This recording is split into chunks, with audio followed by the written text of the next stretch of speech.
നമ്മൾക്ക് വളരെയേറെ വേദന ഉളവാക്കുന്ന സാഹചര്യങ്ങളാണ്.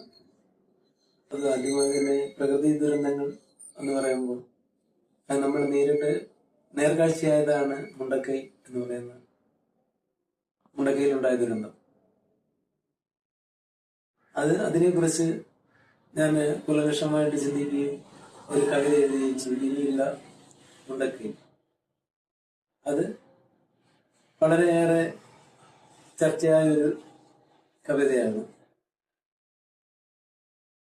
അതോടൊപ്പം തന്നെ സമൂഹത്തിലുണ്ടാകുന്ന ദുരാചാരങ്ങൾക്കെതിരെ നമ്മൾക്ക് പ്രതികരണം അറിയിക്കുന്ന കവിതയിലൂടെയാണ് അത് അറിയിക്കുക. അത് സാമൂഹിക മാറ്റങ്ങൾക്ക് വഴിവെക്കുന്ന കവിതകൾ ഉണ്ട്. യുദ്ധം എന്ന് പറയുന്നത് സമൂഹത്തിനാകെ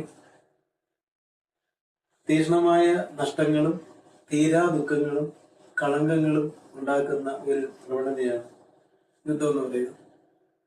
ഇതിന്റെ പരിണത ഫലം അനുഭവിക്കുന്നത് പറയാൻ നിരപരാധികളായ ആൾക്കാരാണ് ഇതിന്റെ ഫലങ്ങൾ അനുഭവിക്കുന്നത് എന്ന് പറയുമ്പോൾ പിഞ്ചു കുഞ്ഞുങ്ങൾ ആഹാരം കിട്ടാതെയും വെള്ളം കിട്ടാതെയും വാസസ്ഥലങ്ങൾ നഷ്ടപ്പെട്ടു അവർ അനുഭവിക്കുന്ന യാതനയും ദുരിതവും മാനുഷിക സമൂഹത്തിൽ നമുക്ക് ഉൾക്കൊള്ളാൻ പറ്റുന്ന ഒരു കാരണമല്ല.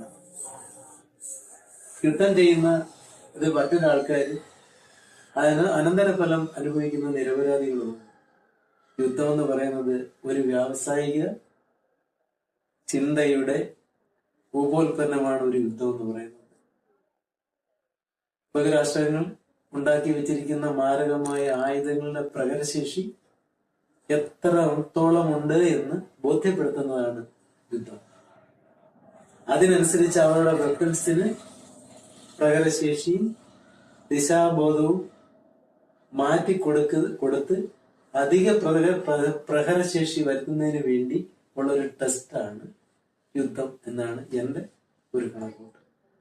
അതുകൊണ്ട് ഈ യുദ്ധത്തോട് നമുക്ക് അനുഭാവം പ്രകടിപ്പിക്കാൻ പറ്റത്തില്ല. അതിന് അനുബന്ധമായിട്ടുണ്ടാകുന്ന കാര്യങ്ങൾ എന്ന് പറയുമ്പോൾ പട്ടിണി, ക്ഷാമങ്ങൾ, വസ്ത്രദൗർലഭ്യം, കുട്ടികളുടെ ബാല്യ കൗമാരങ്ങളുടെ ഇനി എങ്ങോട്ട്, ഇനി എന്താണ് എന്നുള്ള ചിന്തകളും ചോദ്യങ്ങളും മാത്രമാണ് അവർക്ക് മുന്നിൽ ഉള്ളത്. ഒരു യുദ്ധവും ഒന്നിനും പരിഹാരം ആവുന്നില്ല. അതാണ് എൻ്റെ ഒരു അഭിപ്രായം.